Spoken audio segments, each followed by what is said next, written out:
లక్ష్మీదేవి ఎక్కడ ఉండదు, లక్ష్మీదేవి ఇంట్లోకి రాకుండా ఉండడానికి కారణాలు ఏంటి అనేది మీరు తప్పకుండా తెలుసుకోవాలి.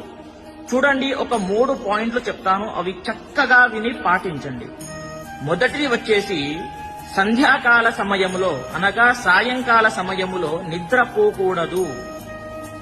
అది లక్ష్మీదేవి ప్రవేశిస్తున్నటువంటి సమయము కాబట్టి ఆ సమయమున నిద్రపోకూడదు. అది గుర్తు పెట్టుకొని పాటించండి. ఇంకొకటి రెండవది వచ్చేసి ధనానికి, ధాన్యానికి, పుస్తకానికి పెద్దవాళ్లకు కాళ్ళు తగలరాదు. అలా చేస్తే లక్ష్మీదేవికి కోపం వస్తుంది. మూడవది ఖచ్చితంగా వినండి, ఎందుకు అని అంటే ఇదే మెయిన్ పాయింట్. వినండి, ఎక్కడైతే స్త్రీలు ఉంటారు కదా, వాళ్ళ కంటి నుండి నీరు ఎక్కడైతే కారుతుందో అక్కడ లక్ష్మీదేవి ఉండనే ఉండదు, ఆ పరిసరాల్లో కూడా రాదు. గుర్తుపెట్టుకోండి, ఓకేనా? ఇవి చెప్పడానికి చాలా చిన్న పాయింట్స్ లాగానే ఉంటాయి, కానీ చాలా పెద్ద రిజల్ట్స్ ఇస్తాయి. గుర్తుపెట్టుకొని పాటించండి. స్వస్తి, సర్వే జనాః సుఖినో భవంతు.